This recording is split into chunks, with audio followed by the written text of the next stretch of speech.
Μάκρυνση από τον Σαριέγη. Ο Παπαδόπουλος δεν μπόρεσε να τροφοδοτήσει. Το σούτ του Λουαλούα, καταπληκτικό γκολ. 1-0 για τον Ολυμπιακό με τον Τρεζόρ Λομάνα Λουαλούα, που ανοίγει το σκορ στο 6ο λεπτό της συνάντησης με ένα καταπληκτικό γκολ. Εδώ βλέπετε τον Λουαλούα που αγκαλιάζει τον Κοβάσεβιτς και αφιερώνει τον γκολ σε κάποιον από τον πάγκο του Ολυμπιακού. Πρέπει να είναι ο Δημήτρης Καρίδας εκεί, ο γυμναστής των Ερυθρόλευκων. Λάμπρο Μπαλάφα, σε ακούμε. Όλος ο πάγκος του Ολυμπιακού σηκώθηκε όρθιος να πανηγυρίσει. Ο Δημήτρης Καρίδας, οι υπόλοιποι βοηθοί του Τάκη Λεμόνη, όλοι οι παίχτες, όλη η αποστολή περίμενε αυτό το γκολ έτσι για να ξυπνήσει και η κερκίδα ακόμη περισσότερο.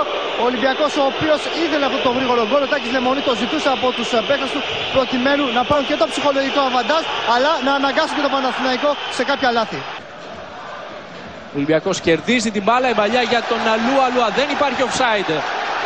Το σούτ, ο Γκαλίνοβιτς θα απομακρύνει, το Ρωσίδης δεν μπορεί, μάλλον η μπάλα καταλήγει στα δίχτυα, καθώς ο Γκαλίνοβιτς πέφτοντας δεν μπόρεσε να αποτρέψει το δεύτερο γκολ του Ολυμπιακού.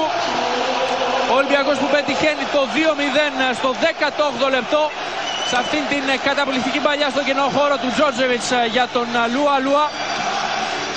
Αυτό σούταρε, Γκαλίνοβιτς απέκρουσε και στην συνέχεια ο Βασίλης Τωροσίδης, που είχε ακολουθήσει τη φάση, νίκησε τον Γκαλίνοβιτς, ο οποίος δεν κατάφερε να απομακρύνει και κατέληξε με την μπάλα και αυτό στα δίχτυα της εστίας του.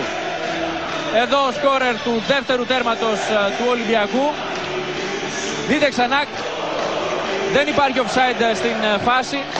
Ο Λουαλούα σουτάρει, απέκρουσε ο Γκαλίνοβιτς και στην συνέχεια δεν μπόρεσε να απομακρύνει.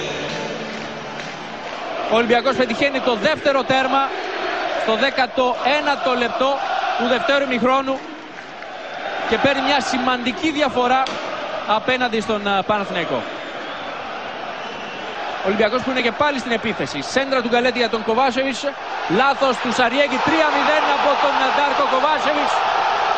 Ένα ακόμη λάθος της άμυνας του Παναθηναϊκού, που χαρίζει ουσιαστικά τον γκολ στους γηπεδούχους σε ένα καθοριστικό σημείο για την εξέλιξη της αναμέτρησης. Μετά το 2-0 του Βασίλη Τωροσίδη, το τρίτο γκολ από τον Ντάρκο Κοβάσεβιτς, που βρίσκει και αυτός δίχτυα απέναντι στον αιώνιο αντίπαλο των Ερυθρολεύκων,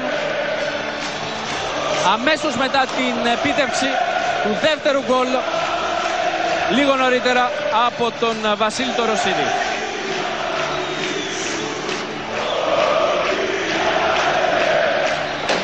Δείτε ξανά, από το γέμισμα του Γκαλέτη ο Σαριέγης στρώνει την μπάλα ουσιαστικά στον Κοβάσεβιτς. Αυτός δεν έχει κανένα πρόβλημα να ελέγξει και να νικήσει τον Γκαλίνοβιτς για το 3-0 στο 64ο λεπτό.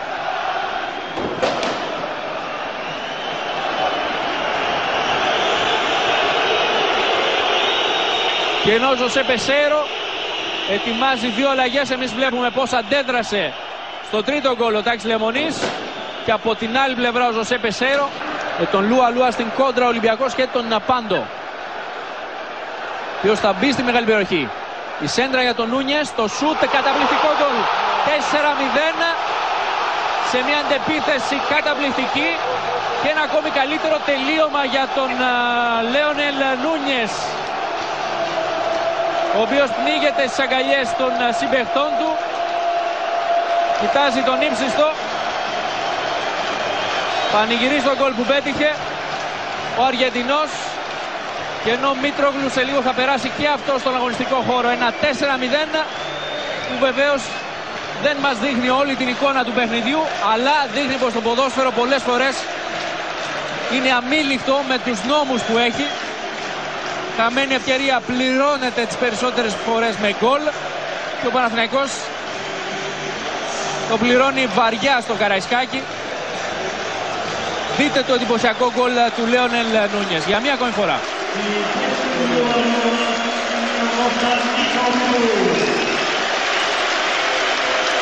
Εξαιρετικό τελείωμα. Ήταν εξαιρετική και σέντρα όμως από τον Πάντο. Εξαιρετική. Παλιά κρυβίας από τον Πάντο. Εξαιρετική. Γκολ από τα λίγα που μπαίνουν